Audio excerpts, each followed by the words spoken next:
Hi everyone. So this is DR50, a brand new studio that's run by me and my colleague Adrian at Foster and Partners. So we want you to start off the studio with a time travel narrative, and we also introduce this prompt here. I accidentally time traveled, and this is my visual diary. So we'll be looking at the year 2030, and we want you to look at pop culture references to time travel as a way to structure your narrative and your design. So we want you to think about how you time traveled. Did you wake up from a coma or hibernation after, so you time traveled the slow way? Or did you fall into a wormhole or black hole in space while visiting David's hotel in space? And is there a possible way to return to the present and show your visual diary to other people?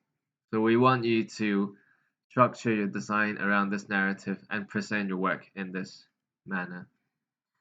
And for research focus, there are three key focuses of your choice. So the first one is technological advancement over the next 9 years, changes in social norms and philosophies, and also urban or landscape development.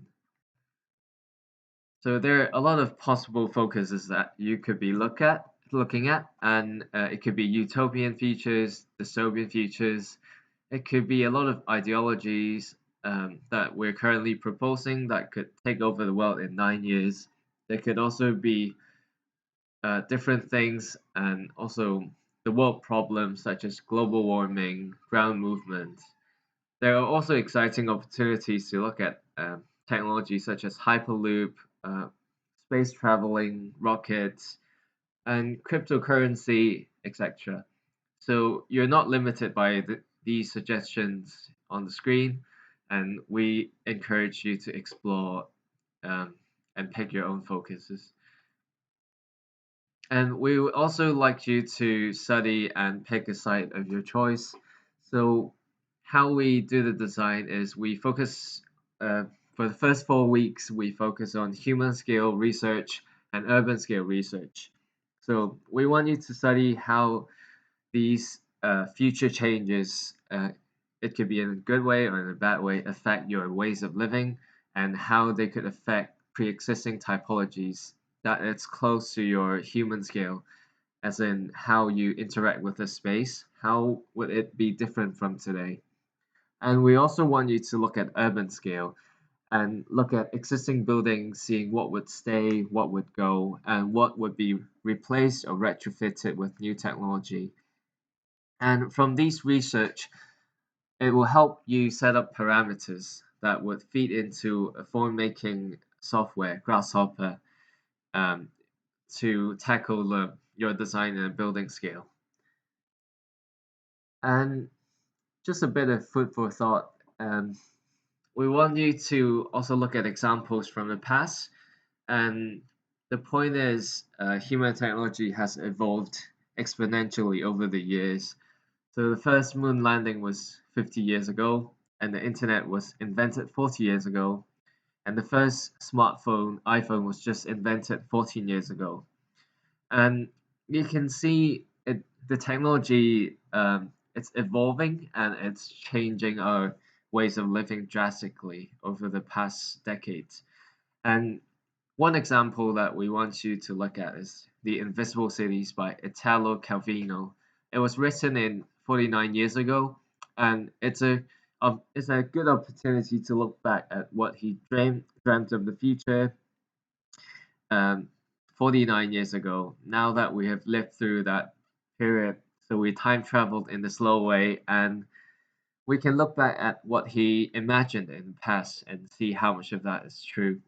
And we could almost project this into the future, and this will be you doing this workshop and designing the future.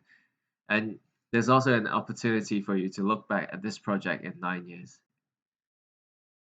And in terms of the weekly breakdown, for the first 2 weeks, we'll be focusing on research, site selection, um, picking out your key focuses, and doing conceptual diagram sketches.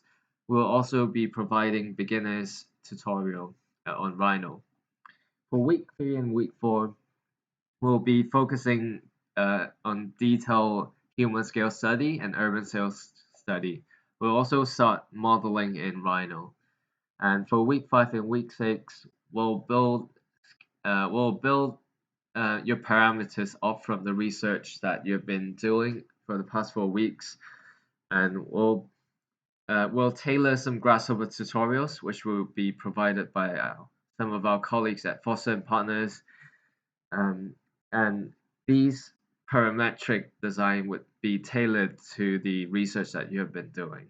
And from human scale and urban scale, these parameters would generate the building form. And for week 7 and week 8, we'll be providing Lumion and Enscape rendering tutorials. And we'll also teach you how to produce video and graphic presentation.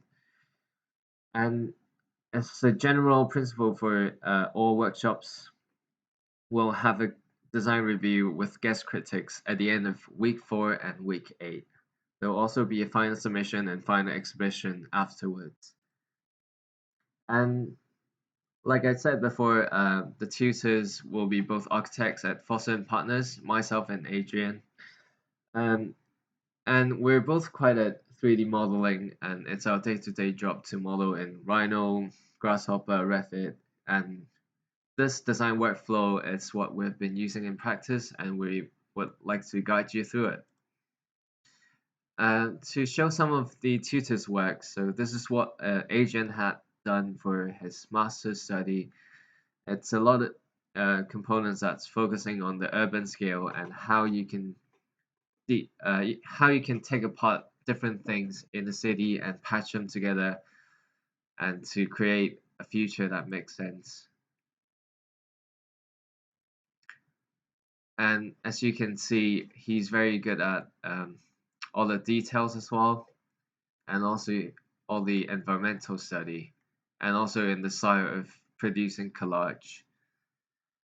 So these are very useful ways to show the information or research findings through diagrammatic approach, and it's also a key skill that you need for design. And this is some of the work that when I was studying in uni, and it's focusing on body scale. And I looked at puppet making and also the ratio of 1:2 ratio between human body and puppet. So I detailed the building with 1:2 details.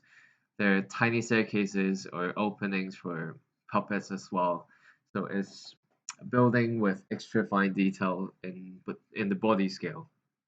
And this also, the building goes on to connect with the rest of the city into a urban art culture district. And these are some more of my work. So hotel for musicians that involved the whole landscape, pushing it up and connect with the urban fabric, and one-to-one fabricated wall. So each of these will contain one cookie, and whenever you poke it, it dispenses a cookie, and it's a very good way to bribe your uh, final guest critics.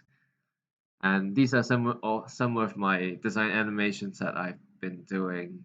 Uh, so exploder, isometric, facade, section, and structural elements.